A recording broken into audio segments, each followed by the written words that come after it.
Hello, everyone. It's Damon with MBTV. We have Daniel here, and Trey will be joining us shortly. I'm not sure if Blake will be, but today's topic is a very different topic for our particular channel, and so we may have a different type of viewer for this.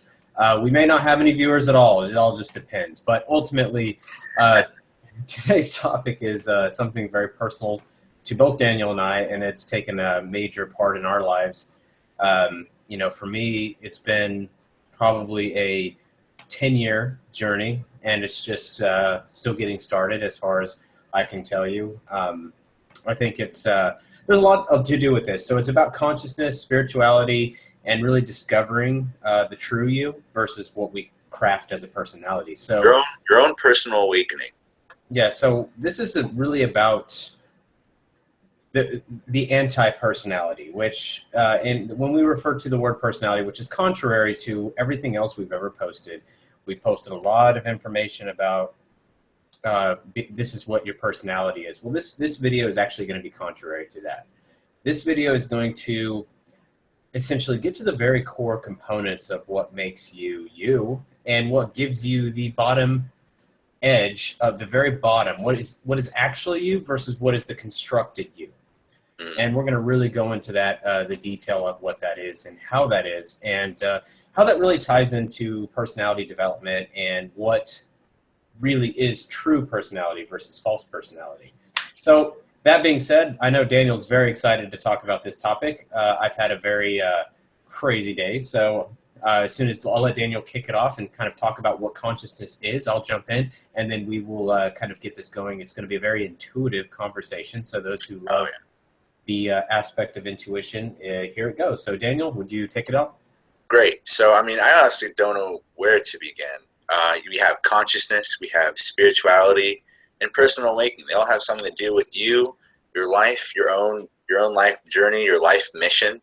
But let's start off with kind of sharing what consciousness is, right? And so there's this idea that I personally believe that, mindset is everything, right? And the more you believe that your thoughts dictate and control your life and the way that you flow through life, the more you'll be actually to have control and power over your own life. And so consciousness is just not singular, but it's I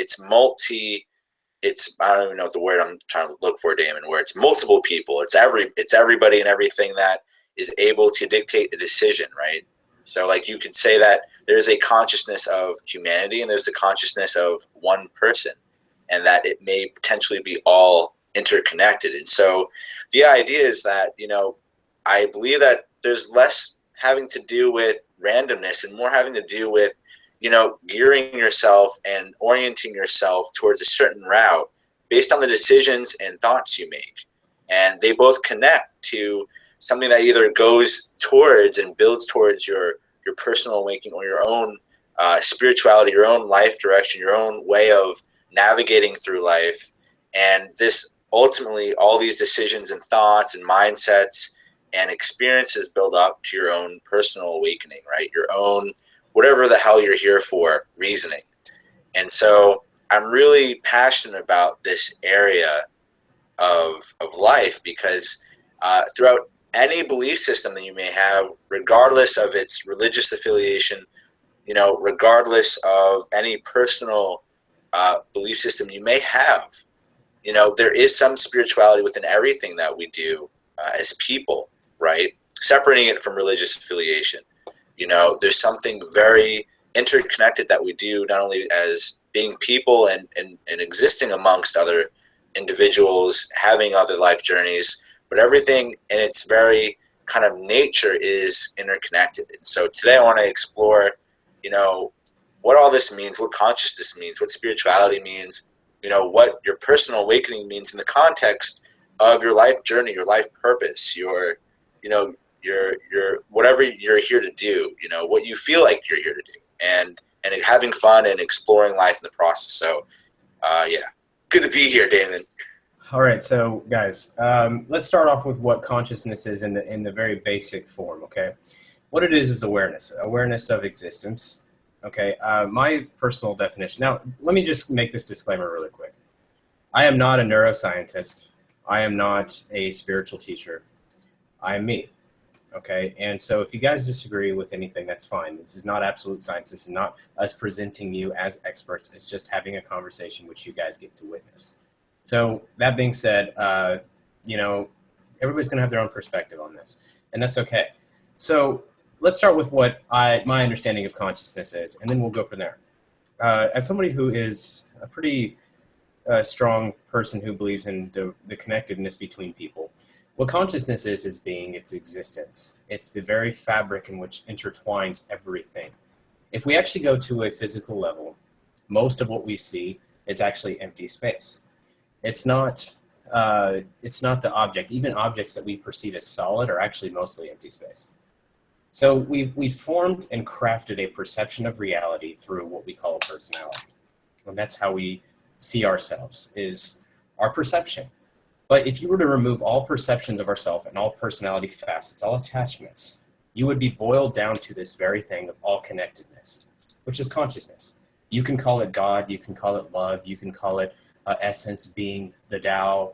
It doesn't matter what term you use. It's the very fabric of what creates. It's the very fabric of what creates life. It makes something. If you don't have consciousness, there's nothing but chaos.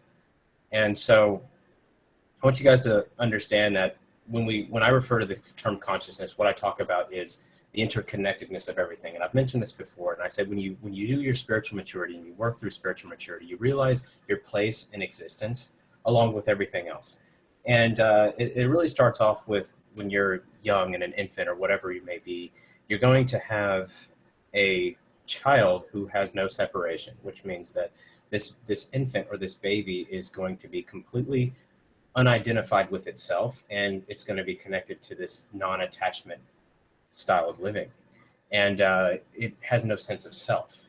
And it's connected fully to being or essence or consciousness and whatever it may be. And then as life progresses, a personality develops. So if I were to ask you who that baby is before the personality develops, would you say that baby is somebody that is already somebody beyond the personality?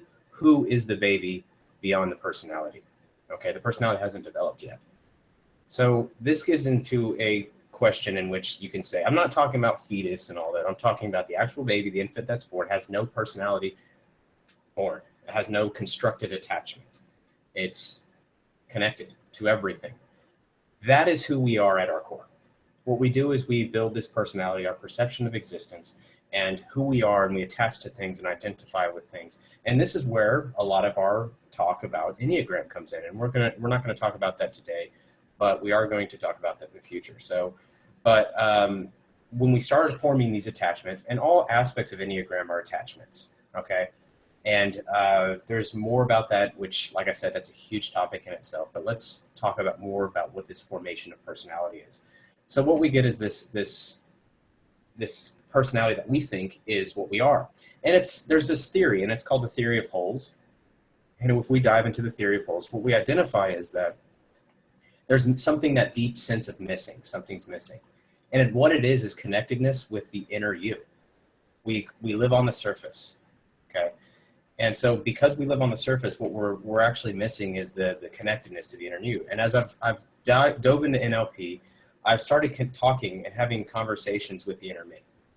And it's quite an experience when you start going through this and you start really touching base with who you really are at the core, because you start finding out things about yourself that you've never felt before and never knew about your personality before. And that is, it's an amazing experience. And you start seeing aspects of reality that you covered up. So what I'm going to around about is that the theory of wholes is what we do is we realize that we're missing this sense, this piece, whatever it may be. And we start filling it with what we call mimicking or mirrors, things that are similar, but attachments. They're not the actual essence of consciousness. So as we get older, we don't lose consciousness. That's not the thing. It's actually, we cover it up. It's like we thicken the lens through which we see the real world, real reality without its perceptual attachments. And so the lens we're wearing gets thicker. And so we start getting blind to consciousness, but it's always there. You never lose it. That's what allows us to be aware in the first place. It's never gone. So it's not something you have to strive to attain. It's not something that you have to try to achieve. What it is connecting to who you are beyond what we fabricated at the surface. And this is where it really dives into ego, your super ego, the id. You get into these aspects of Freudian psychology, which have removed the spiritual element of consciousness and left the psychological perspective of consciousness. And so when we look at it from an ego perspective, what we do is we start forming ego. And ego is attachment. It's what we identify with so much. And the first step of really getting connected with who we are is to identify that we have an ego.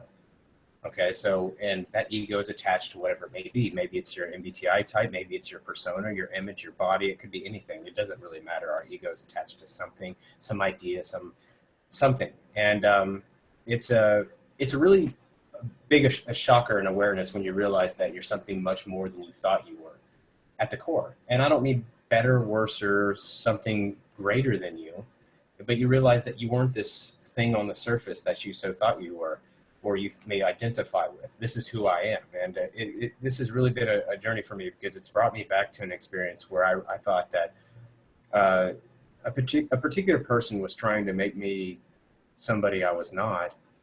And I thought that I couldn't be that person, but in reality, it was the personality that couldn't be that person, because I already am that person at the core. I didn't have to be somebody I wasn't, because I already was that person.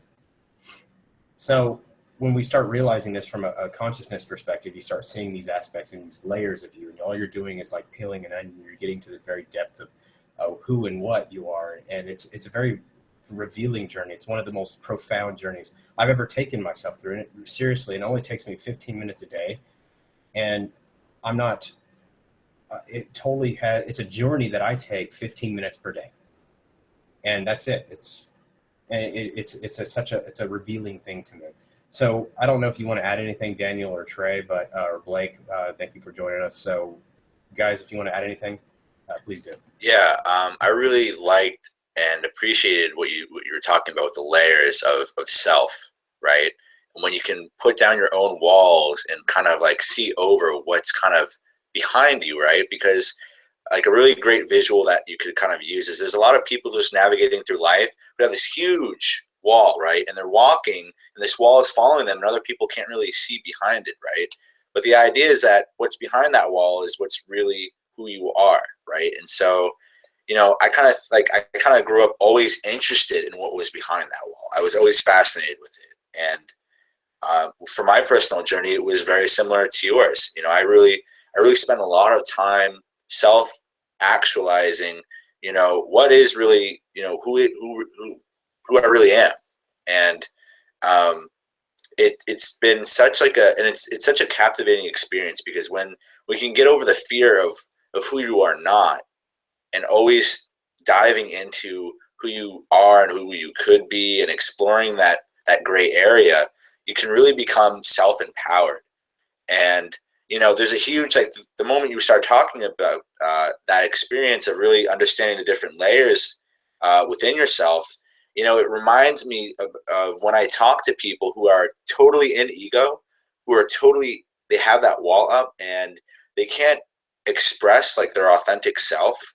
And so the conversation, you can feel this energy of like, I'm not even talking to the real Damon or the real Blake or Trey, or the real me, right? So like there's this idea that like when you really start to explore yourself in that journey that you have, that you're obligated to walk down, right? This is your life. I mean, you can spend your whole life not going down this route of self-exploration, but if you do, the experience you have with others who also go down this experience, it's a totally raw, organic, and very naturalistic feeling, right? It's almost like you're in a rainforest but it's like the rainforest is in a dome of somebody, right? And so like for me, it's fascinating to meet other people like you, Damon, like everybody here at MBTV and other people that we find ourselves talking to who really understand this journey and how important, discovering yourself is, and understanding that kind of awareness you have for yourself and becoming the person that you kind of were when you were a baby, almost like kind of shedding out those layers and really discovering who you are at your core. And so I really appreciate that idea. Something I actually tell a lot of people to do when they're in a really tough situation mentally is I ask people, For example, right? Let's just say if you're having a challenge right now personally, I might ask you to take yourself out of your person and look at yourself in a third person view and ask yourself, would you let something bad happen to that you? If you're 2 years old, 3 years old, just say you were like a really young kid in this situation, and now you are outside, separate from yourself. Would you let that happen to this kid?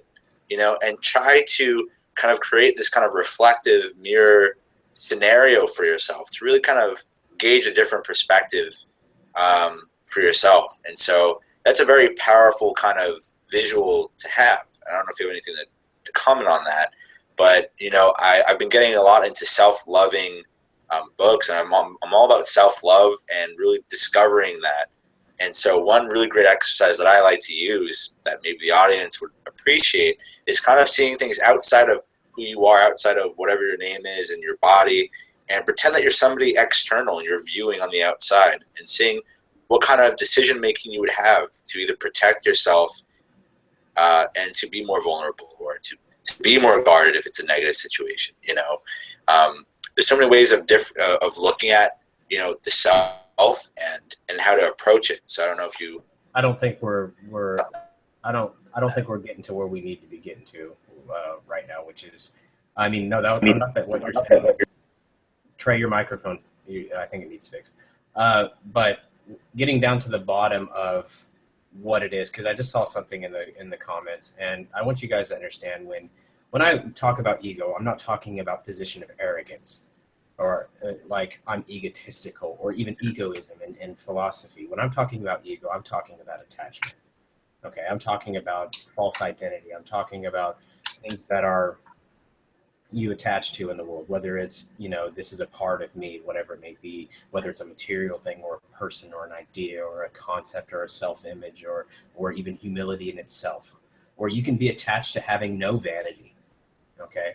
Even those are attachments. When you stop judging and you start experiencing, that's when you start really getting to somewhere. And what I mean by judging is, I'm not saying being judgmental. I mean looking at things in a negative or positive light. Because when you look at consciousness, it's all pure. And if you really are interested in this aspect of this, if you look in Enneagram, there's these things called the holy ideas. Okay, each Enneagram has a holy idea, and the holy idea is a vantage point of consciousness based on a fixation, almost like it's not an ego fixation, but based on a position in which your being has a perspective of reality. And so it's called a holy idea, and it's pure. And the holy ideas in Enneagram are very pure. And so when you look at the aspect of consciousness, that's the vantage point that will stand out the most to you as being. Okay, so when you are in touch with being, that's how you'll see it. When you have an ego fixation, what you will experience is the other part of the Enneagram, what we identify with on, say, the Enneagram Institute, the basic fears, the basic desires, the common characteristic, the levels of health. All those are psychological tools used to work directly with the ego, not beyond it. Okay, so if you think you're level 1, healthy attachment, whatever Enneagram type you are, you're still attached to the psychological side. The Enneagram it goes much deeper, and like I said, we're going to get into that topic at another time. But Trey, your microphone still sucks. So, so yeah, look at the holy ideas. Understand that the holy ideas are vantage points of being. And when your ego is removed from the picture, or it's, and I don't mean it, let's not try to set a goal to remove ego. That actually is another attachment in itself. I'm attached to this goal to remove my ego, and then that's it. Okay, so understanding that perspective of removing the ego. Okay, so don't try to remove the ego, because that actually becomes a fixation in itself. Okay, so it's like false humility. It's like, you take a walk and you find somebody who's, on this path, and they say, hey, I'm trying to make myself more humble. Well, they're attached to being humble. That in itself is an ego fixation. Okay, so there's all kinds of ways that you have to look at this, and letting go of that is a big part of the process. And some of you may be wondering right now, well, this sounds kind of circular. Yes, it does, and it almost sounds counterintuitive. It is. Okay, so the very things in which we've attached to are the very things that actually keep repeating themselves. The things that we fear most are the things that we create within ourselves. How we experience everything is our perspective of, And we've internalized that perspective. The things that we've experienced as a child, we've now taken from the external world and brought it internally. We've now taken positions and roles and brought it in our internal world, and that's how we've decided to see the world. So understanding that position of consciousness is a big part to understanding that. And the key is to be aware and to be welcoming of all aspects of you, the anxious, scared part, the fearful part, the everything that you experience is not positive or negative. It's beyond that. And when you connect with consciousness in itself, all you'll see is the purity of what it is. And there's nothing else you can feel other than positivity and excitement and joy, happiness, peace, love, those type of things. And what we do is we feel these suffering. The end of suffering, no matter what religion it is actually becoming and connecting back with being. It's getting rid of this false identity. You can look at different religions and they all say this in a different way. Yes, Christianity says it. Yes, Buddhism says it. Yes, Taoism says it. Yes, many religions say this. And if you look at from a religion, it doesn't matter. Like I said, this is the core spiritual component is still the same. Ego is a problem, but ego is also something that you can't look at like a problem. And that's where almost the paradox comes in, the catch-22 of the whole aspect comes in. And this is a conversation, like I said, we can go into for many hours. And this is just an introduction to what it is. And this is not about a certain Enneagram type being more egotistical than another Enneagram type. This is not about another Myers-Briggs type being superior or less or inferior to another Myers-Briggs type. This is not about the psychological condition. This is about something deeper. This is about who we really are and how we really are connected to everything. And I had a mentor in my youth, a spiritual teacher that I worked with for 8 years. I knew him my entire life, and he worked with me. But for the last 8 years, I trained with him and worked with him. And he used to always tell me something. He used to always tell me, like he said, if you close your eyes and stop seeing the world, what you'll see is yourself. And when you see yourself, you realize that you're a part of everything around you and everything is a part of you. And if you can begin to understand that, you'll start to feel the peace that I feel. And I never understood why this guy, why this person, why this father-like figure, why this man I loved so much was so peaceful in his experience of life. I never could understand how he could remain the same. I never could understand how he did what he did and how he did it. And he never cared. It was never a journey for him. It was never a goal. He told me to never set goals. He said, don't set goals. Just live, just enjoy, just breathe. And I remember when I was struggling with anxiety pretty bad in my earlier years, he used to say, embrace the anxiety. He's like, enjoy the anxiety. Look how it makes you feel. Isn't that fun? I thought he was crazy. I was like, what is wrong with you? But in reality, he was teaching me to accept parts of myself that I was trying to reject, and trying to reject those parts of myself. Just like if you try to reject parts of yourself, what you're actually going to wind up doing is further enhancing the power those parts have over you and the disconnection from consciousness. You can't reject those parts of yourself. And that's the tricky part. And that's the part that we all have failed. We've all tried to go to interventions and fix certain things about an aspect of characters. We've all tried to do different things to do that. And it's time for a change within our own awareness and with our own awareness of ourselves. And all begins with awareness and being aware that these things that we create are not who we are. Our thoughts aren't who we are. We're beyond that. Because in reality, if you think about it, when you meditate, you're actually thinking, right? There's thoughts that are coming up. Some meditation styles say try not to think. Other ones say observe. But if you really think about this is a very basic example of who you really are. You have the thoughts that kind of float through your mind, right? You have different thoughts. But who is it that is observing the thoughts? Okay? That's who you really are. Not the thoughts, not the attachments, not the ideas, not the things that cross your mind, but you are the person. The true essence of who you are is the person who is observing the thoughts. And this is the deeper level. And I like to kind of separate it into three. This is not, like I said, not scientific. This is not something that I can prove. It's not something that I'm willing to even argue. I'm no expert, but I like to separate it with this. And the semantics are all the semantics. It doesn't really matter. But I separate it into a conscious, subconscious, and unconscious. And like I said, I've had full-scale communication with myself, my subconscious and my unconscious perspectives.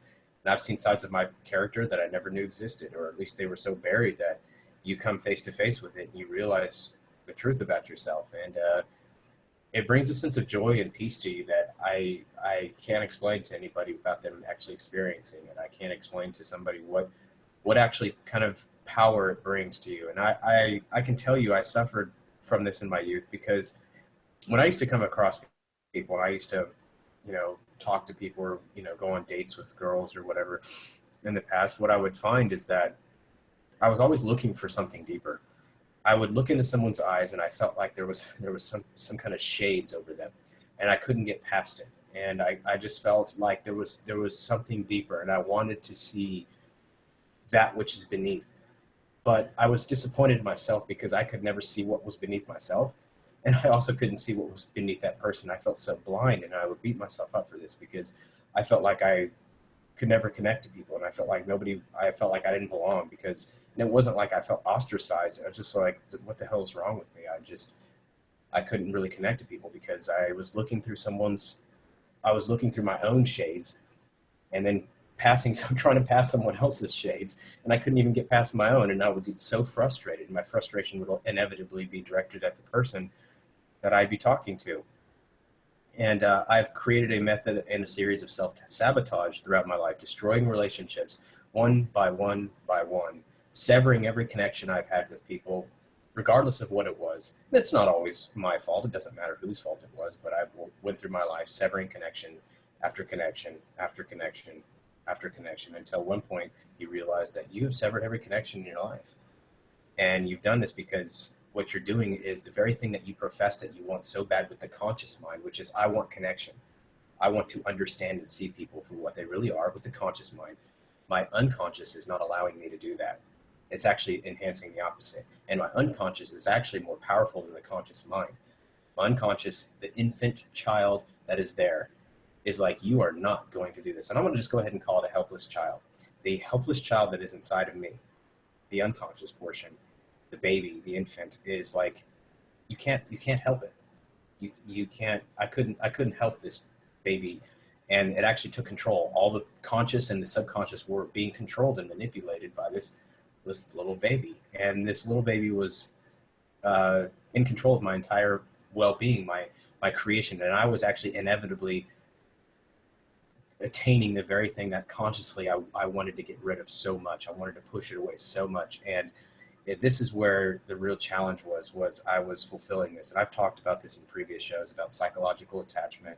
I've talked about this aspect, but there is a much more powerful mechanism inside of you that goes beneath the unconscious. It goes into a very connectedness. And what you'll find out in this realm is that everything is beautiful. And everything is joyful. Everything is peaceful. And there is no negative and positive. It's a duality that we've created through illusion. And if we can begin to understand this, this is where the true love comes from. And I've always yearned for this type of love. And I know it existed way before, but I tried to manifest it. And in trying to manifest it, I actually would sabotage it. And this is the mechanism of self-sabotage, which we go through in NLP to work through these psychological attachments. And NLP really connected a lot for me. It really brought in a missing piece of the puzzle. And then I dove deeper, one level more with Enneagram, and I took what I knew from NLP and I combined it with Enneagram, and then I combined it with MBTI, which you guys are really going to want to hear some of this stuff, what I release in the near future about this particular aspect of connecting these three things. And there was a reason why we've done this. There was a reason why we kind of went into these different ways. And I remember when I first started going into Enneagram, I was like, you know what, this is surface level. I don't like this. And, and I wasn't interested in tri-type, really. I really didn't give a crap. And I was like, because what I was seeing was all this pseudo labeling crap. Oh, you're a 3 and I'm a 6 and I'm a 2 and whatever, and I would get irritated with it because it really wasn't getting at what I think it was, the core of it, the meat and the potatoes, what was beneath what these labels, what is beneath it. And when you go, it's the same thing with MBTI. When you look at MBTI at a surface level, you get these little stupid labels that we all assign to each other. And then all of a sudden we judge your entire existence based on a stupid 4-letter character code. And this to me is the limiting aspect of labeling. If you're attached to your type, you're attached to your Enneagram type, you're attached to whatever it may be that you're attached to, then that's what you're identifying with. But we're so much more than that beneath the surface. And that's what we have to begin to recognize, is that there is more potential than you actually recognize within yourself. And you may be attached to this limited perspective of being. But when you remove that, what you do is you connect back to the fabric and basis of the universe. And here we go with consciousness again, and God, and whatever you want to call it. Like I said, I prefer to call it God, and that's because I claim the Christian faith, but that's my personal preference. I'll never enforce that on you guys. It's not the perspective here. But the idea is understanding what consciousness actually is. And pretty much most scientists can agree that consciousness is a real thing. I would say that everyone pretty much agrees that it happens. And they all believe it happens in the brain, but I think it goes beyond physiology. Obviously, it goes into a very, very metaphysical component, which I think we can't empirically observe. And this is where the issue between science and, I don't even want to call it spirituality, I'll call it metaphysics, really come into play. And the above what we call of the physical universe. And there's so much more to know about this. And like I said, so Daniel, if you want to add anything to that, or Blake or Trey, feel free. Trey, you have anything? Yeah, I was just going to say, earlier you were talking about how, like near the very beginning, you were talking about how someone's personality is, like, you were explaining a baby, right, before they have their personality. And I was going to ask, don't a lot of people believe that you are born with a personality in a sense? And could you explain that viewpoint and kind of dive into that a little bit?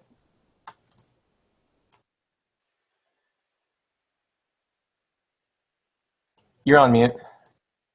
Sorry. What aspect did you want me to dive into specifically? Whether or not, like when you're just born, whether there is any aspect of a personality and what that would be. Like, I just want to know more about that. Okay, so the thing is that you can't, if you have to go through this, and I don't really want to take it here, but I am going to take it here anyway, because I have to. It's the only way I can explain it. Whether you believe in Christianity or not, this helps me explain it. Use it as a story or a fairy tale, if you will. I don't care. The idea is, understand this. If you don't know what negative or positive is, if you don't know what good and bad is, and you haven't seen this particular thing, then there's no way that you can even understand that you are in existence in itself. So you have to go through this. And like I said, I don't really want to take it to the Christian perspective per se, but if we take it way back to Adam and Eve in this fairy tale or reality or whatever you want to call it, like I said, what you'll recognize is that there is a perspective where you take it down from heaven onto earth and realize that, okay, we're going to put you at the bottom, so now you can understand what the difference is. Now you can learn to see the aspect. And once you understand that, now you have an awareness. But if you're being and you've never had a particular awareness, then you can never actually be aware. It's a process that we all must go through. And this was called the fall, and it's called the fall in a lot of particular beliefs of spirituality, minus Christianity or plus Christianity. It's the same. It's called the fall. And it's because of this that it's recognized that the ego must develop. It has to develop. It needs to develop. It's a very important part of the process. And this is, in Christianity, called the separation from God. So either way, the ego does have to separate. And it's the same. I mean, separation from God, separation from consciousness, what's the difference? And to me, like I said, it doesn't really matter. We can, any semantics we can attach, but I want you guys to be very open to hearing what the core message is, regardless of religion, the core message that's underlying all of this, which is the same. And when you look at even Buddhism, it's the same. The end of suffering is what? Non-attachment, right? And it's the same, just separating, getting this separation that we've created from the very essence in which empowers us to be alive, right? We have this pure chaos into the world. And what consciousness does is it brings almost like an order to this chaos. It allows us to experience what we experience as life. And then we tack on this fabricated reality, which is our perception of what we see and feel, and the perspective with its ego attachments, which is a very small layer of it's like the tip of the iceberg with the meat and potatoes of who you really are underneath the surface. So if the baby is born or not with a semi-personality or not, there's no way of knowing. We can't directly ask the baby. It's under the assumption that it doesn't have one when it's born, but it learns to do that through its natural predisposition spiritually, or it's predisposition genetically, or it's childhood experiences, or the way its upbringing is, or whatever it may be that way. So there's no way of absolutely knowing. Like I said, I'm not an expert on this subject, and I don't feel qualified to teach this subject as far as this whole spiritual aspect goes. All I'm saying is, guys, you got to open your mind to hearing the perspective of spirituality and being aware of the inner workings of you and being connected to something much deeper than what you recognize. And as I went through NLP and I started going through my Master Practitioner course, and when I finished it, it really kind of hit me pretty hard when I recognized that there's levels of development from a psychological standpoint, but then there's zero level of development with spirituality. There's not a level. Okay, it's not something that you have to attain or something. It's something that's already there, and it's part of all this is part of the big joke, right? The illusion of what we perceive as reality, time, space, all of it, and it's to me it's the big joke, and I think it's funny, and I've been kind of laughing to myself about it all day. At the same time, I've been just in this weird, joyous mood, and it's hard for me to discern what actually I'm feeling at the moment because I feel an intense, very powerful emotion, but I also feel this joy that comes from me, and I can't explain it. It's just, there's no way to be able to explain it. And like I said, it's really an honor to be able to share this with you guys today. So hopefully that answers your question, Trey. Yeah, so essentially when it comes to us as people, we have separated ourselves from consciousness by building a personality. So, so as an individual, just growing up and, engaging in the world, it's like we're just building up layers that kind of keep us from engaging with consciousness, which would be the ultimate idea of like peace and just all like joy and all these positive emotions, because we don't necessarily see things in a negative light or do things based off of what we would think our personality would do or anything like that, because we don't have that big wall, right? So is that right? Like we're basically trying to not necessarily, because you don't want to remove, like, because you were saying you don't want to remove the personality. The best way I can think of this, Trey, is imagine, do you remember the movie The Matrix? Yeah. Okay. Remember that everything has a computer code and everything is kind of connected, but the code is all connected, right? Yeah. So everybody that's in the Matrix still has their own algorithm, their own code to them, right? But they all are integrated into part of the whole, right? That's what consciousness is. That separate piece of code still exists, and it has a unique vantage point on being, but it's connected to everything else. So there's an individual aspect to it, but that being is so connected to everything else that there's no separation. And that's what, there's no judgment when there's no separation. I am no different at the core from a spiritual perspective than that. I just have a different vantage point of being, and it's a state of bliss. So essentially it's just like how with people, if I had a complete full understanding of why you did what you did, like just any action, just as an example, you let's say you set the house on fire, and I was blame Daniel. That's my natural impulse, is blame Daniel. So he sets the house on fire and blames Daniel, and I find out about it, and I'm like, man, what is wrong with him? Well, let's say that right then have an insight, and everything comes to me, and I don't just mean like a regular Trey insight where I stare off in the distance for like 5 minutes and then go, oh my goodness. I mean, like, I see his whole life, and I understand exactly why he did what he did in its full entirety, every emotion, everything. Like, I experience it. So at that point, I now understand exactly why he did what he did, and there is no judgment because I can see the entirety of it. And that's also assuming I've removed bias. But at the same time, when it comes to what you're saying, it sounds a lot like the same thing. It sounds like for me, I'm attempting to re-engage with consciousness, which is just all of us being together in one big orchestra. Kumbaya. What? One big kumbaya. Yeah, I get you. Yeah, one big kumbaya, right? And so the thing is, though, we can't necessarily do that. Like you were saying earlier, we can't reject our personality or reject that part of us that, our ego that has been built up so high. We can't just reject that because you said earlier that it just stacks up more. There's just more and more layers added when you try to do that. So from what I understood, you're supposed to accept all of that and understand its intention in the sense that your ego is attempting to help you and attempting to give you a sense of purpose or a sense of being.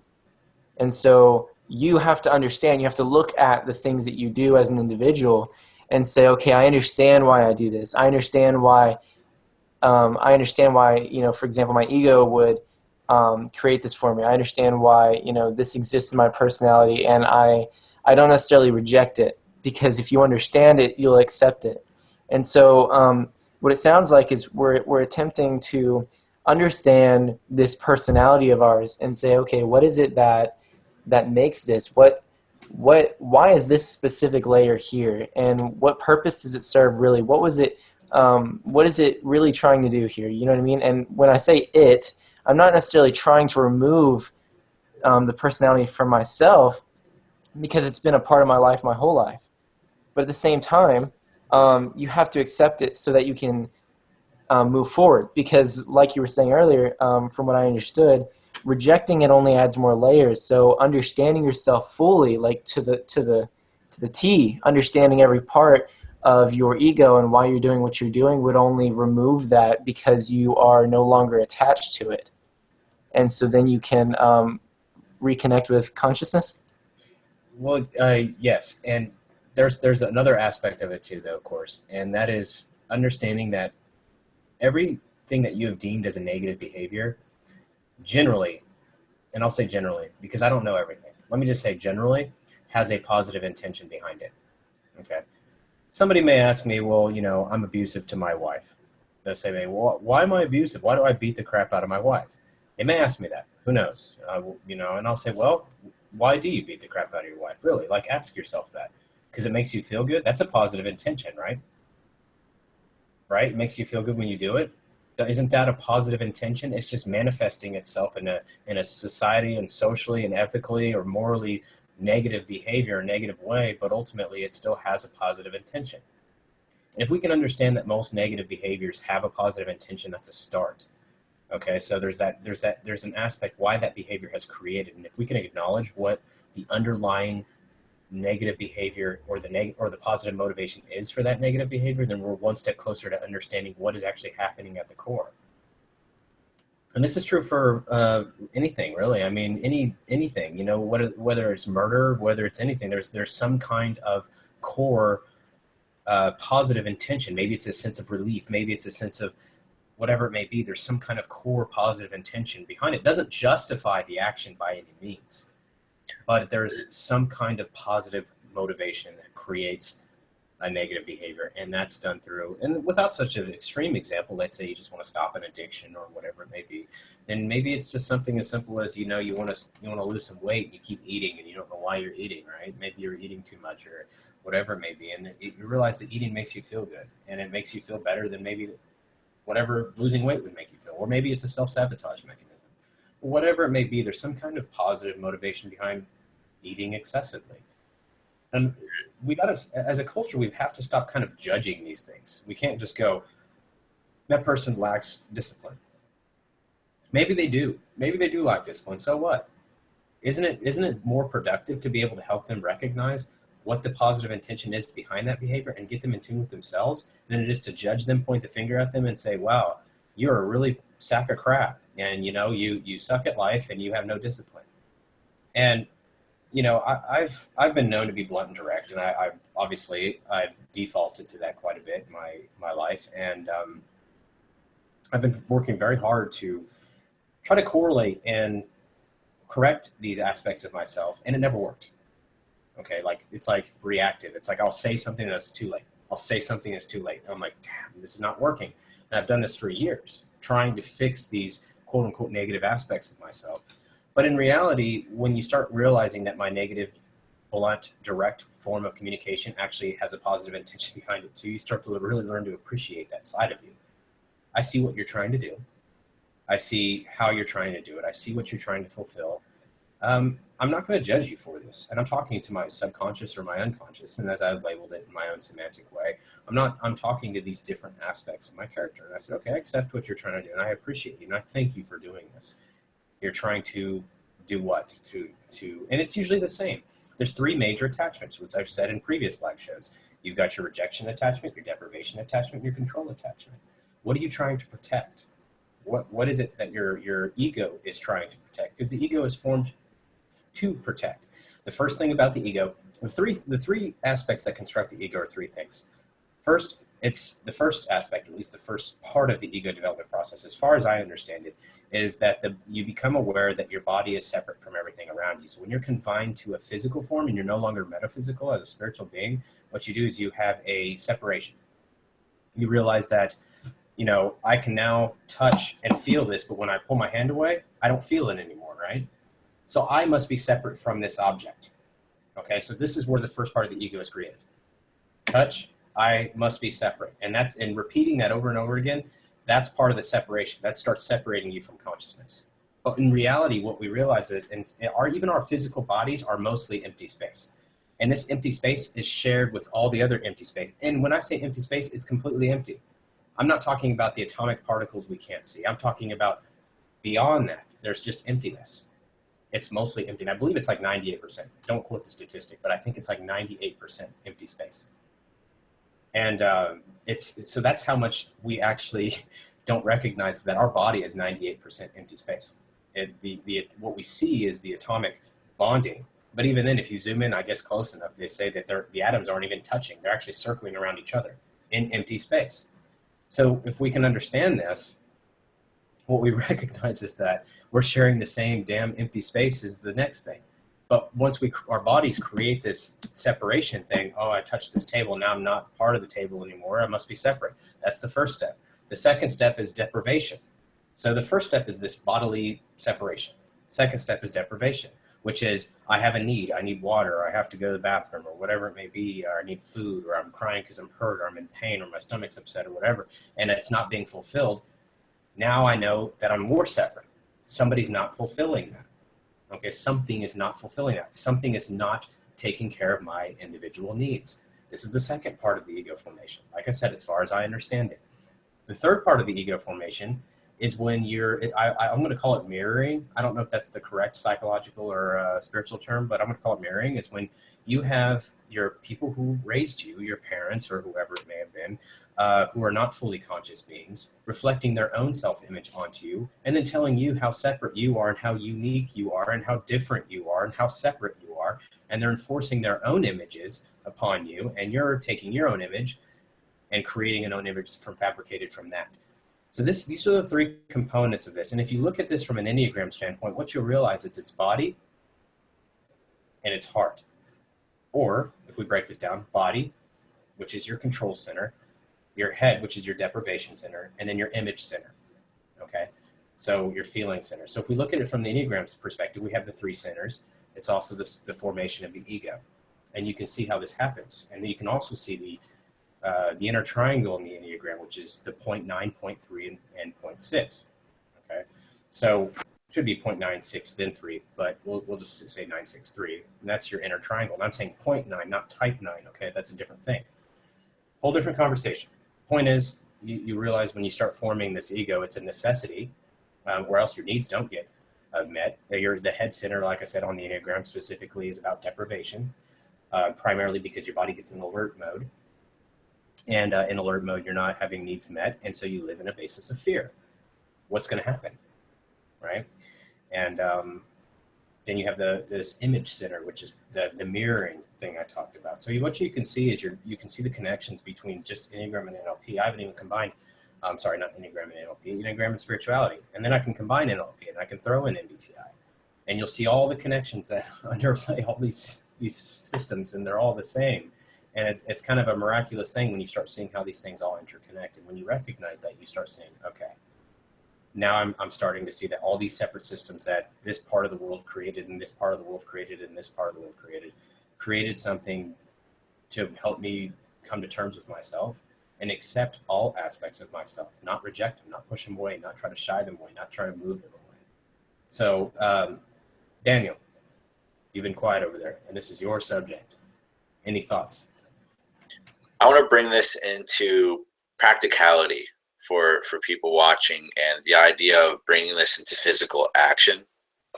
And so while you're talking, I was thinking of this really great perspective I have learned while meditating, and it kind of just stuck with me throughout my life since then. And so imagine, for example, or imagine yourself in a situation where, you know, throughout the whole day, you had actions, you had decisions, you had thoughts that you carried out, pretty much based off of what you said. There's 3 different areas, Damon, right? And this kind of goes in tandem with that. Imagine that every decision that you made, every action you took, had some underlying basis of the reason why you wanted to do that action, whether it be simple or a little bit more complicated. And so the idea is that, you know, if you really take a look at any situation you're in, you can break it down and see a very simple explanation to why you wanted to do that thing. And so when you get used to seeing yourself and you start to becoming more aware and conscientious, not only just conscious, but conscientious of your own action, decision making, and what you really are putting out there into the world, which in turn kind of goes back to yourself, you start to slowly see the route in which you're taking through your own actions. And so a good example of this is, let's just say you wake up late. Why did you choose to wake up late? Because maybe you didn't want to get out of bed. And why did you not want to get out of bed? But let's just say you have another action, and, you know, you choose not to see somebody and hang out with somebody, or you choose, you know, proposal A or over proposal B. You have every intention has like an underlying significance to you. And so, you know, going back to what you're saying, Damon, you know, I slowly enveloped myself in this kind of mindset where, you know, regardless of what you're doing, you know, negative or positive, there's something you're either looking for or something to put out into your reality. Just to not jump off your point here, guys, in your comments, you're still taking it to a psychological level. You're talking about dopamine transmitters. You're talking about emotional trauma. You're talking about trauma. Yes, it's part of the picture, but you're kind of not going where I'm going with this. And maybe I'm doing a terrible job trying to get this to evoke, guys, but this is not about disorders. This is not about neurotransmitters. This is not about psychological conditioning. I'm asking you right now, please step out of the psychological labeling thing for just the remainder of this show. Okay? I'm asking you to do this because there's another perspective in which you guys are missing. I'm telling you, even if you watch interventions like from Tony Robbins, who's a lot of showcasing, right? A lot of showcasing, but the reality is there's people who have went to Tony Robbins for overeating, eating disorders, and what he identifies as a core spiritual issue. It's not a dopamine problem or a neurotransmitter problem. Tony Robbins is not he's not a scientist. physician. He's not a neuroscientist. He doesn't do operations on their head, okay? He identifies a core spiritual problem. I want you guys to take a moment, step out of the psychological mindset for 5 minutes. Stop thinking psychology is the end all to everything, okay? It has a role, yes, but there's a deeper component. Right. You have to remember, like, psychology at the end of the day, in my viewpoint, it's just an indicator. It's just an identifier, right, to correlate yourself with, to help you, right? We talk about how typology and the work that MBTI does kind of really, you know, we kind of use a lot of typology stuff in psychology. Now we use NLP, but the idea is that these are all like just indicators. These are all just tools we use. Beyond psychology is the inner self and the thoughts that don't translate to these things. right? And the idea is that we use these indicators to further our growth and our journey and our interrelationships with humanity in whatever way it shapes or forms, to kind of bridge the gap between what cannot be said through yourself and what has already been said, and the thoughts that can kind of create this balance for you and your journey. And so, though, yeah, sure, there may be some kind of, chemical reactions happening with the body, but the idea is that, this is just going to naturally happen regardless. You're not going to meditate and think, oh, wow, like my dopamine levels are raising and this is happening, this is all just going to happen regardless. All this stuff really stems from the inner work that you would do individually, talking about, core traumas. There's just, going back to what I was saying. Daniel, I gotta say something. If you can hang that point on, even write it down, hang on to it. Okay. I don't want to lose it. You got it? Yeah, I got it. Okay. I want to say this because I have to say this. When we're talking about traumas and we're talking about these core issues and core things, we have to remember our being in its purest state, removed from false personality, which we all have created throughout life, has a vantage point on reality, okay? That vantage point is going to see what it sees. That vantage point, which means I'm seeing consciousness from this angle. As someone who identifies from Enneagram 8, it's called holy truth, right? That's how I see consciousness if I'm in my purest state, is holy truth.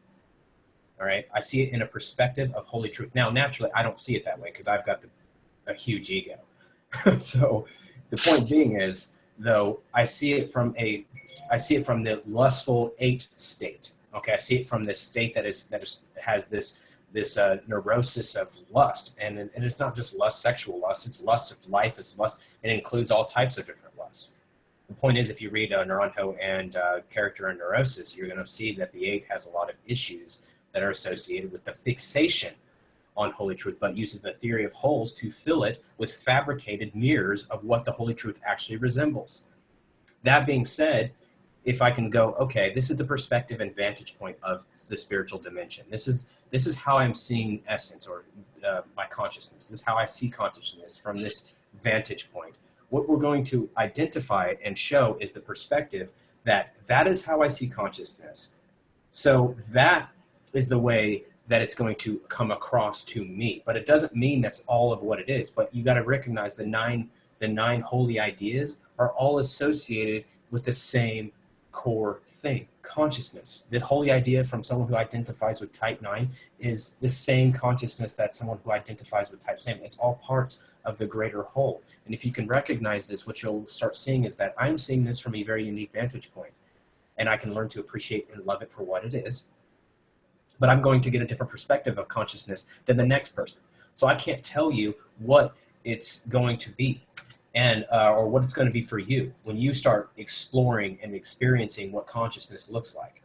And that's what we got to remember is, so when we fabricate personality and we fabricate these things, we are covering up our own vantage point with other stuff in the same vantage point that is no longer the truth. It's a filter. So what we see is what we want to see. For example, as an Enneagram 8, what I saw was a battle for power, a battle for struggle, a battle for control. And I thought that everybody was trying to one up or get on top of me. And I would feel the need to push back. And that's how I saw the world.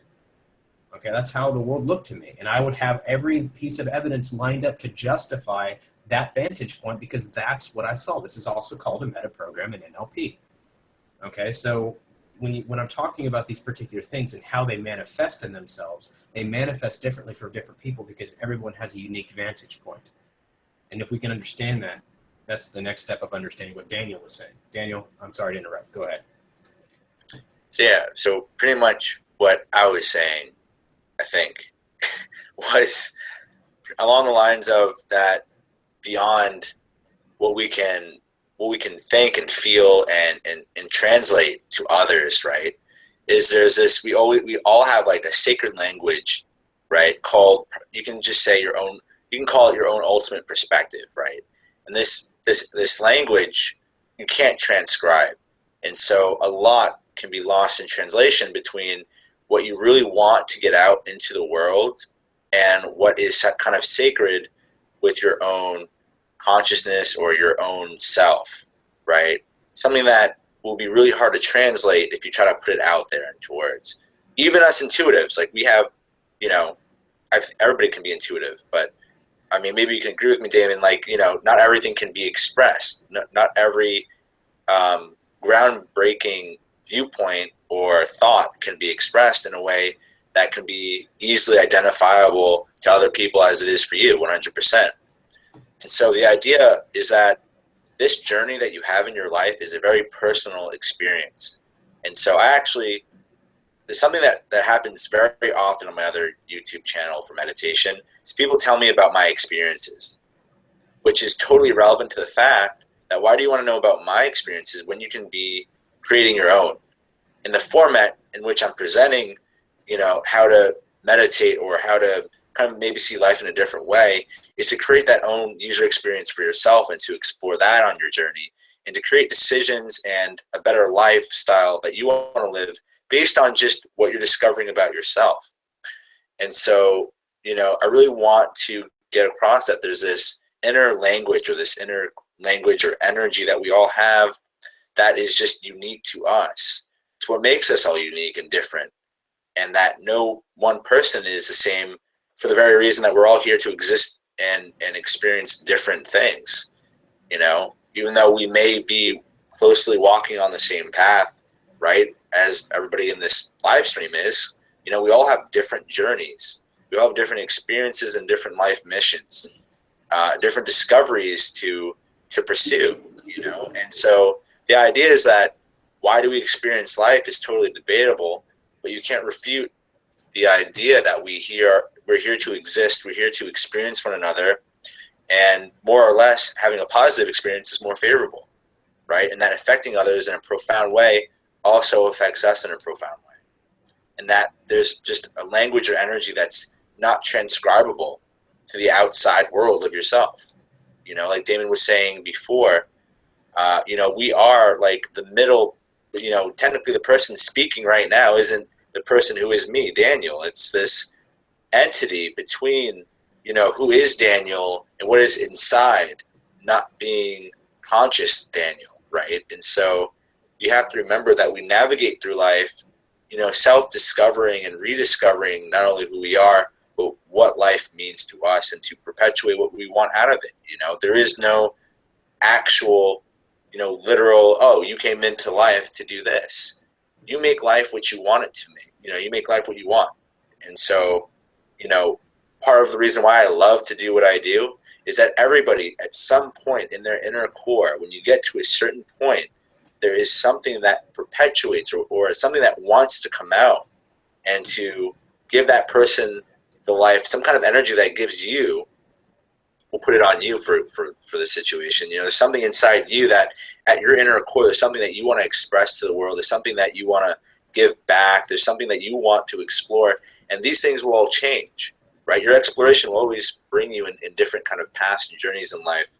But when you get to these fundamentals of how you operate, of how you've been conditioned, of how all these layered experiences have profoundly affected you, you know, you get into the conditioning, you get into these, you know, the mapping and all this neuro-linguistic stuff of how we work, how we were conditioned, and, you know, how to either, you know, recondition yourself for who you really are and trying to bring that out onto the surface, you know. You know, all this stuff, especially like this energy thing that I'm talking about that's inside of you, this untranscribable energy, you know, this is something that you can't directly relate to psychology, you know, and we can try to understand it and hack into it. But at the end of the day, you're the person who's going to know you the best, and that exploration is meant for you. And no typology, no psychological term, no format outside of you can really understand that but you. The only thing that you can do is try to closely translate information to what you're experiencing, if that's even accurate. You know, there's to a certain point where you jump, but you can't reach, you know, with the data that you have outside yourself without doing the personal walk yourself, right? You can't use, you know, let's just say, for example, like a widget, right? Like on a phone. The widget, let's just say that, you want to understand the weather. You won't know the exact weather until you go outside. But when you go on your weather widget app on your phone, it'll tell you it's 80 degrees outside. Do you know that to be true? To an extent, you have a tool that you're kind of using to understand that. But if you go outside and literally experience that, metaphorically being yourself, right? If you stop using the tools that society gives you and actually you explore yourself, in that raw experience, you'll get a lot of more information than what any kind of data outside of you can give you. You got to experience that. You got to experience that within the moment. You have to experience it with presence, and you sometimes have to break it down to understand it. That's all I have to say about it. I had a question. Were you done? Sorry. I'm good. All right. I had a question, Damon. So when it comes to, because people are talking about the psychological and spiritual side, and I was expecting questions, and I don't know if there were any on where they both belong, because there is, like you had said earlier, a psychological aspect and a spiritual aspect, and where these two actually belong. I wanted to ask if you believe this was correct. Is it the spiritual misalignment that causes the psychological meta programs? Honestly, I can't tell you that. I can tell you that I would assume that spirituality is a major contributor, and I would say probably the majority of cases it is. I think there are pure psychological cases, but even then, some people are so vested in spirituality, they think spiritual healing is the cure for everything as far as that goes. But again, I think there are pure physiological things. For example, I mean, you have somebody with a physical illness. I don't know if being a huge spiritual person, like, for example, my mentor had like 12 to 15 different diseases, and he was happy as hell. I mean, it didn't really, and he enjoyed every aspect of it. He goes, oh, it feels good. And he loved it. I don't know what the hell was wrong with him, like I said, but he really enjoyed the experience of being sick even. The guy was, he was just one of the happiest people I could honestly tell you that I've ever known. And so, but I think that spirituality is a major contributor, yes. Do I think in all 100% cases? No. I think there are pure physiological conditions, there are pure psychological conditions. But I think there are, in the overwhelming majority of cases, you'll find out if it's a spiritual problem or if it's a psychological problem. Fortunately, NLP dabs in both. NLP gets into the neurolinguistics of the brain, and by doing that, you inevitably tap into the spiritual consciousness. You have no choice, especially with a lot of the core transformation work that happens in NLP. So there's that aspect as well. So, but no, I don't think it's all inclusive. I definitely don't think it's mutually exclusive, as in you're either spiritual or you're psychological. I believe they're very, very intertwined. They're very connected, and trying to untangle that knot is not even necessary. What you can recognize is that usually as a result of having a psychological condition, you're going to have a spiritual condition, or vice versa. Right? You may have a spiritual condition that manifests in a psychological condition, or even a physiological condition. Because I can guarantee you, as I've went through my own coaching and I've went through my sessions with my NLP practitioner, he's like, he made me nauseous in one session, like physically ill. I felt sick to my stomach. I felt like throwing up. I was very, very sick. And it wasn't because I was actually physiologically sick. It's because he hit a spot in me that I didn't know existed. And as a result, it made me nauseous. And that was a manifested physical illness from a core spiritual psychological problem. And these things can happen, and they do happen. And then once I learned to appreciate, which sounds weird, once I learned to appreciate that illness and what it was actually trying to do for me, you could recognize that that physiological response was actually part of the underlying structure that was designed to protect me. And that's a huge story I don't really need to dive into right now, but the idea is understanding that is a huge component, and understanding how these things are all interconnected. So as MBTV moves into the future, guys, for the audience watching and observing this film, as MBTV moves into the future, we're not going to separate the psychological from the physiological from, well, physiological we don't treat, but psychological, we work with psychology cases, and then we work with the the spiritual side, and they're not really separable. They're very intertwined. So we're going to cross-reference. We're going to lift the hood of the spiritual side. We're going to lift the hood of the psychological component. And the wrong word, I said treat. I didn't mean treat, but I mean the things that get in your way, the roadblocks, the things that's, they're stumbling blocks that obviously preventing you from living a more fulfilling life, whatever that may be. And the attachment to success, failure, the attachment to vulnerability or disattachment, the control, the rebellion, the sarcasm, the sardonic view, the cynical view, all those different things are manifestations of issues that are happening underneath. And so that being said, yeah, I can't really compartmentalize more than that. I also had one more question. So when we were discussing our consciousness, I was wondering, is consciousness something personal to ourselves? Is consciousness something that we can say is ours? Or is a personal, because when we were talking about it earlier, we were talking about how it's connectedness with everything. Okay, so let's make consciousness a more concrete now. Let's say consciousness is God. Do you say that God is yours? No. You have to remember, to say something is yours, to say that you have ownership, or to create a duality within that is what you're saying to be owned, right? Yeah. That's what I was thinking. Yeah. Yeah. So the idea is that you're an active participant, right? You're an energy participating in just life, as in what Damon's teacher professes, that he's just an active participant, and that he enjoys being in the grand room that is the universe, being here on Earth, being here, just enjoying life, right? Yeah. So yeah, that's what I mean. It's if you think of it, and if it helps you to think of it as something like God, or I prefer, actually, I don't even prefer the term of God. I prefer the word love. Yeah. It's the thing that, to me, the word love has much more of a depth. God is more of a thing that we've identified with a particular person. When we think of consciousness, it's more, to me, it's what love that constructs and it's the universal fabric. It intertwines with everything. And it's not an emotion. It's not a state of being. It's not it is. That's what it is. And, that's it. It is. That there is no conclusion to that sentence. It is period. That's it. That's what love. It just exists. There's nothing beyond that. And if we can get to that core and understand that, and stop trying to get to this whole, I'm going to pursue this thing because I want to be the ultimate spiritual being, it just doesn't. There's no such thing. There's no such thing. It's just very. Here's the thing. Here's why you can't set a goal there. Here's why you can't set this goal that you want to get there, because you're already there. See, that's what the thing you guys I don't think people quite are registering. You're already there. All you do is you have these stupid blinders on that you can't see reality as is. You see it through your own perspective of character or personality or whatever. And when that starts to fade away, you see what is already there. So you can't really pursue something that's already there.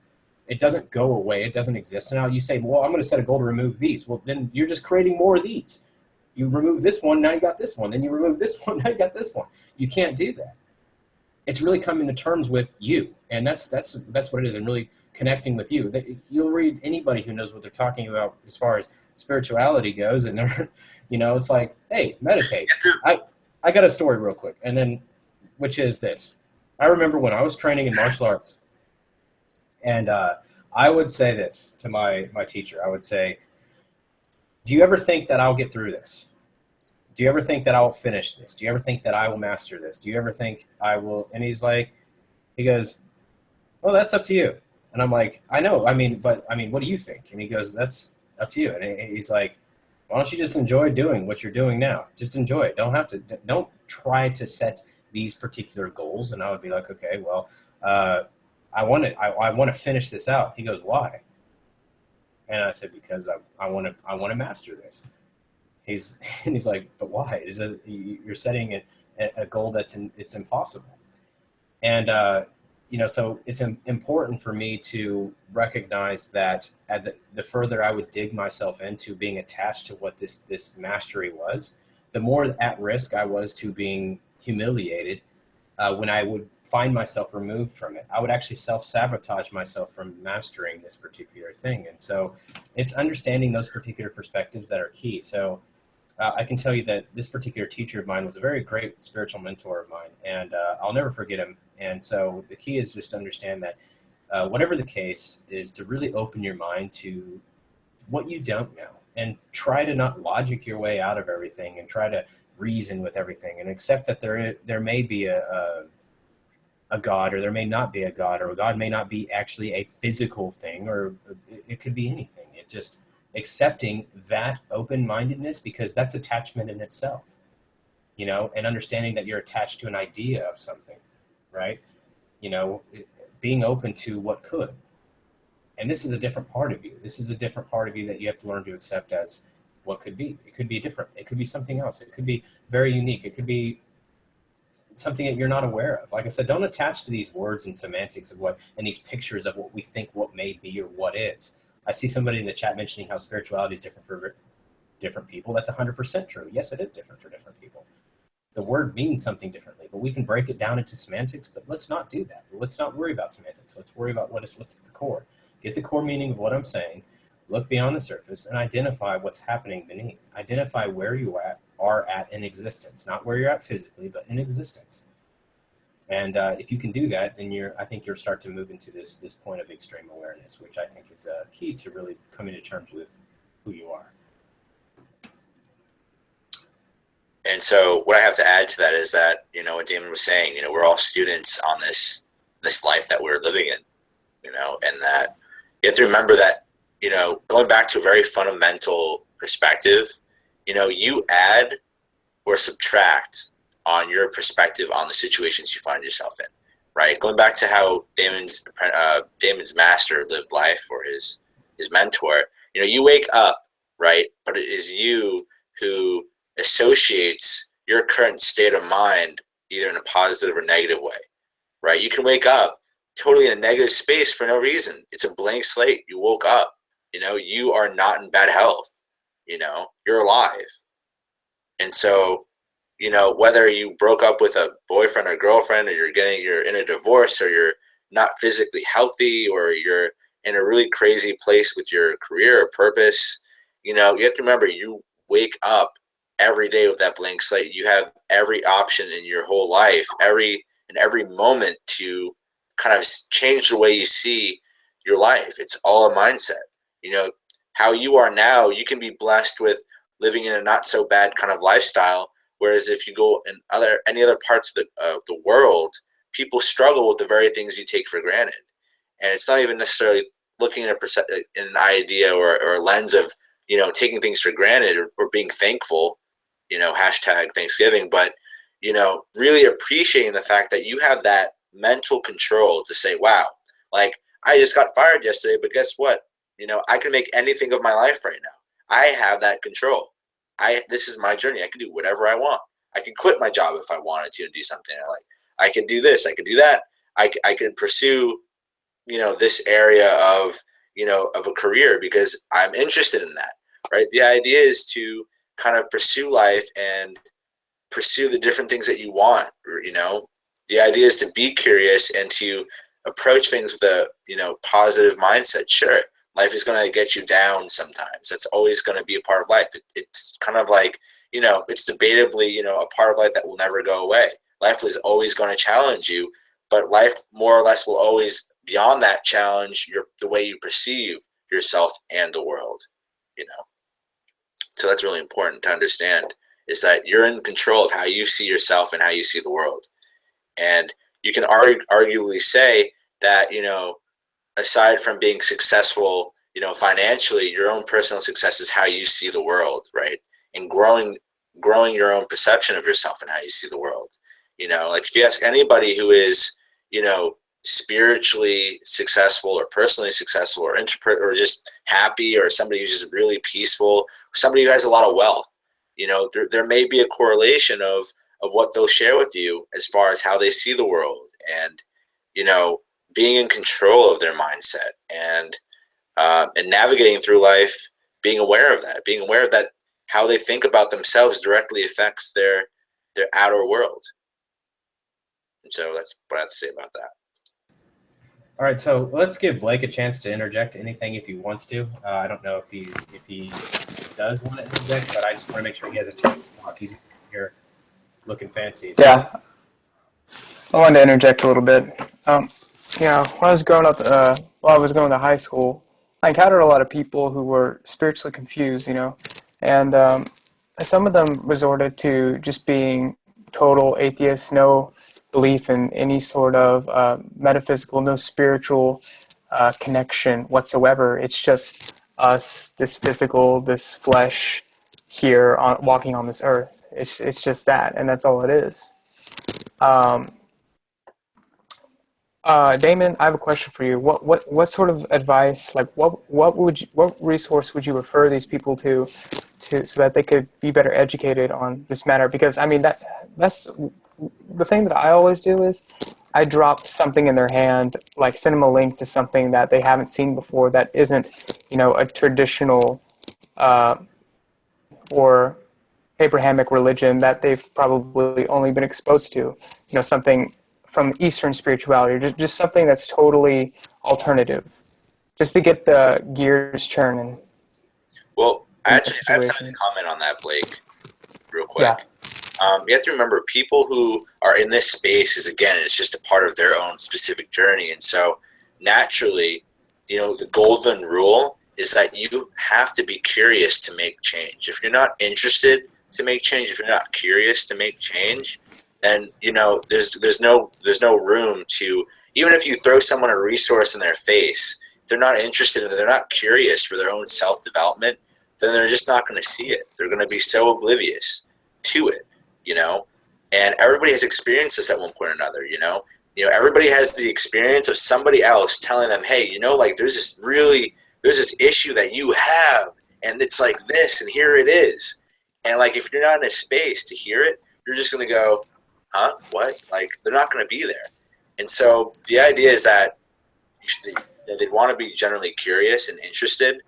And the second thing is that, if you just, and I'm not advocating meditation for the end all, but the more time you give yourself, not even just meditation, but the more time you just give yourself, and you give yourself your own presence, and you do things that you love to do, and you do things that affect you in a positive way, that opens up the route to kind of create your own, moral or ethical or spiritual belief system or foundation.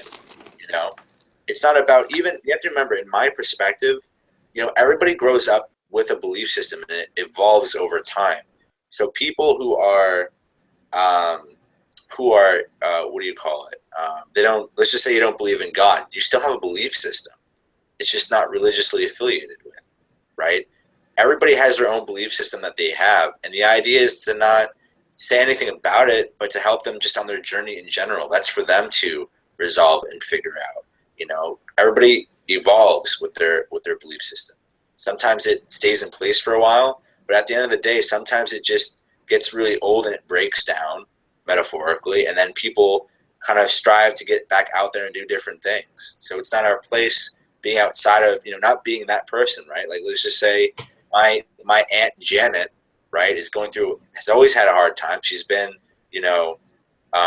she's been a atheist since she was 12 years old, and that's just who she is. And she leads her life, and by example A.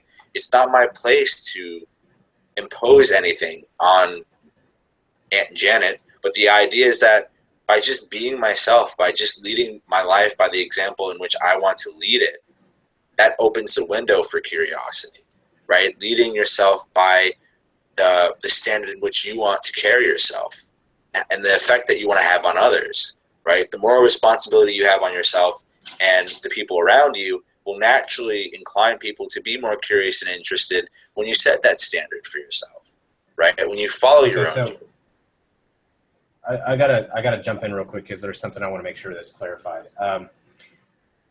To pursue spirituality, religion is not necessary. Yeah. Okay. So I want to make sure that all the audience knows that religion is not necessary to pursue spirituality. They're very, very separate. Religion is a perspective on the same, pretty much mutually agreed perspective of consciousness. It is a fixation, almost like a very limited perspective of what consciousness actually is, or being, or essence, or Tao, or God, or love, or whatever term you want to use.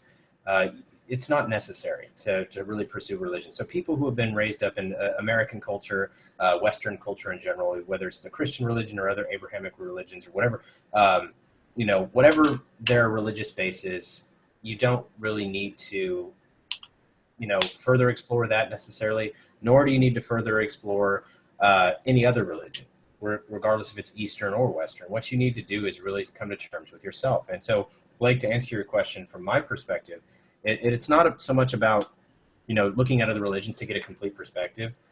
It's actually just looking at yourself.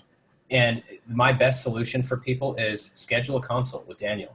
Obviously, Daniel, just throw your consult link into the chat box and then throw it into the comment, or throw it into the description at the end of this video so people can go to there and schedule a consult and explore some options with him. He'll be glad to refer you to some books or things that he might think that are effective for you. And if you wish to go down more of the psychological NLP route, schedule a consult with me. Either way, we're happy to help. The consult is free. It doesn't cost money. We're happy to help. If you wish to work with us as coaches, that's fine. If that's what you want to do, that's totally fine. But ultimately, we just want to help. And that's our perspective. And the consult link is public, so you guys can go on there and just schedule consults and, ultimately get something out of it. And, they're 20 minutes long. Maybe you'll get some value. Maybe you won't. Maybe we'll try to get you as much value as we can in that 20 minutes and get to know you a little bit more on a one-on-one basis. So ultimately, so make sure you get those scheduled. So for everybody's going to have a very unique thing. Some people are very exposed, and they were horrified by the aspect of religion. Okay, so they were completely horrified with the aspect of religion. So when I mention religion, their ego attachment goes, "Oh no, religion! Oh God!" And I'm not kidding.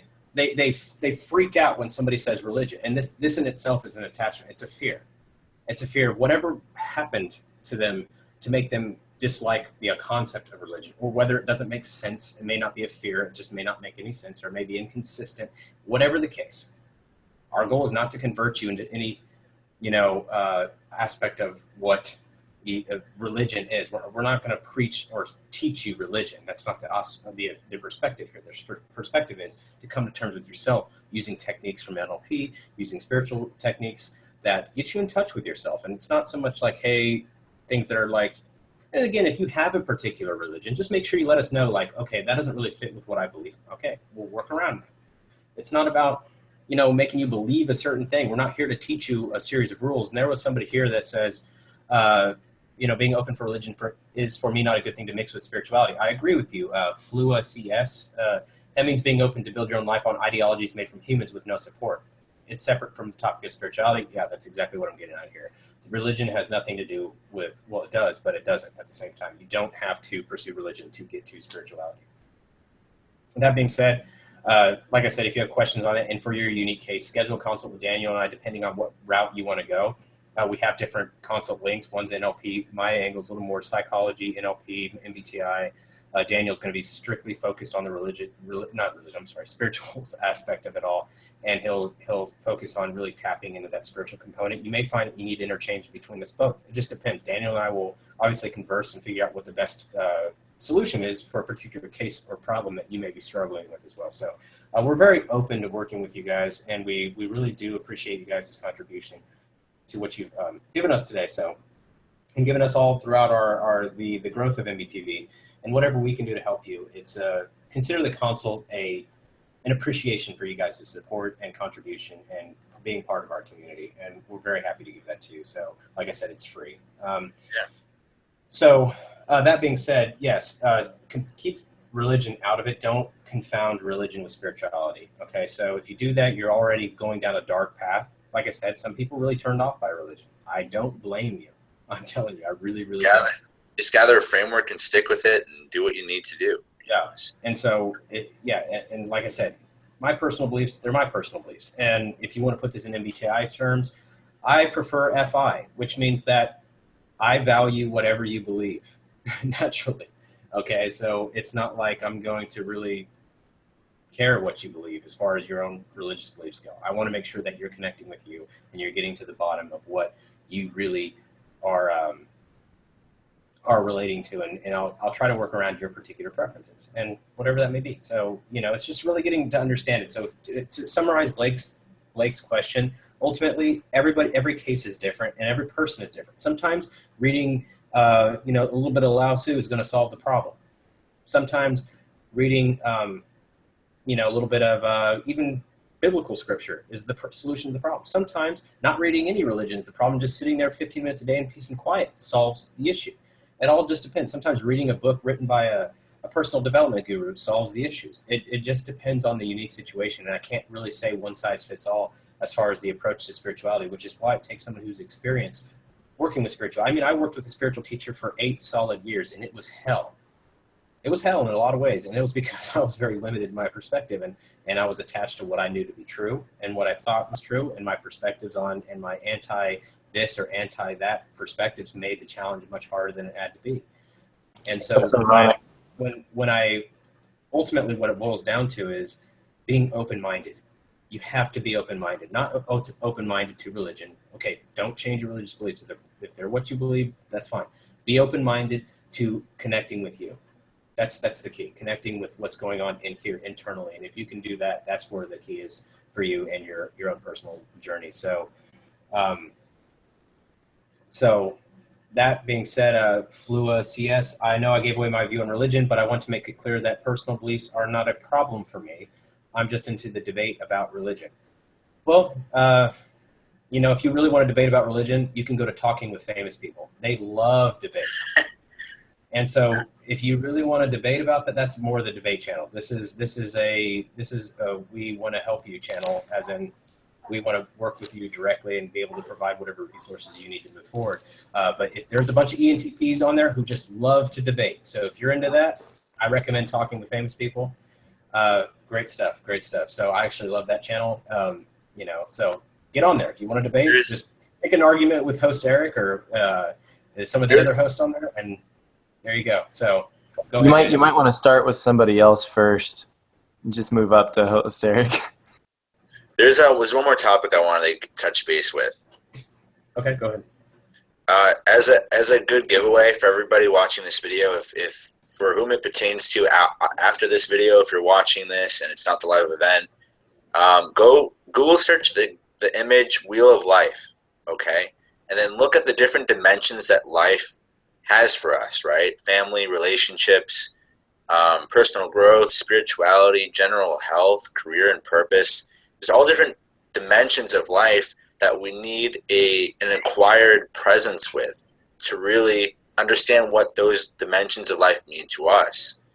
And so something that I also want to take away from this is that you have to remember there's an acquired presence that's required to really grow and discover yourself, and to explore the different things that life has to offer for you. So. All right. So that being said, you guys have anything to add? And I want to wrap this up with comments. So while these guys are finishing up, please post your questions, and then we'll go from there. Hey, I want to thank you guys again, Damon and Daniel, for answering my question and explaining that, because that's extremely hard topic, and I'm pretty sure a very small amount of people can approach it like we do here at MBTV, with a very objective mindset, and focusing on the actual development and not the debating, not the trying to find out what is the truth, but like what works best for obtaining that deeper connection with love. You have to remember, Blake, like at the end of the day, you have to see what all this stems down to, all like the question of asking, right? Like, why do I want people to know more about themselves? Well, it creates less conflict between you and that person. It wants the best for that person. And so there's both good and bad intentions with that question. And so the idea is that, aiming to live your life according to an ultimate kind of way that you want to shape your life and how you want to live it, this creates the ultimate perspective for somebody outside of you. Because more common than not, how you see your life and how someone sees you living your life is totally different. Nobody knows your journey. Nobody knows your struggles.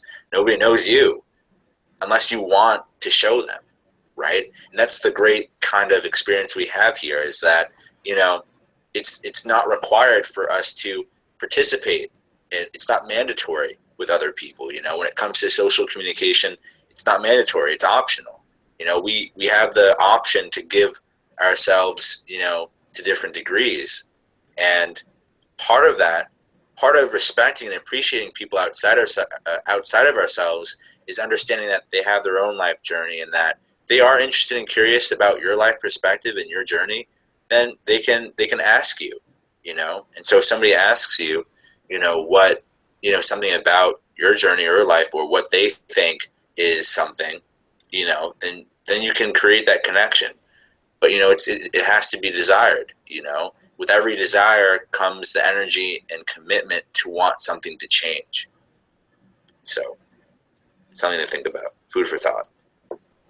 All right, so it looks like we have no further questions as well. So again, thank you guys so much. And as always, you can always join in on our Slack. And, obviously there's many different avenues of MBTV that you guys can participate in, as far as being a contributor, supporting our content, working on Patreon, going on Slack and join our forums, working with us directly, going through the console, getting some information with us, whatever it may be.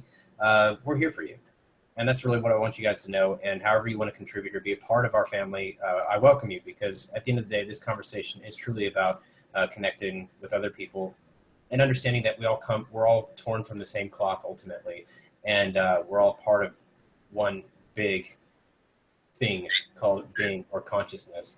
And this particular experience and existence is something that it makes it a lot easier, because we have a lot of challenges in life as is. It makes it a hell of a lot easier if we can just kind of get along and work together and figure out what the proper solution is, and betterment for each other, and provide a place to where we can actually encourage each other to move forward and find a sense of spiritual peace within ourselves. And it makes life a hell of a lot easier. And we don't have to, most of our suffering is caused internally, and we don't need to suffer from stuff like that. So that being said, guys, we really appreciate you. And thank you so much for being part of this live stream. Very personal live stream to me. Very great content from Daniel. Obviously, Blake, thank you. And Trey, thank you for your questionings as well. So, guys, we'll see you next time. Thanks so much. Thank you.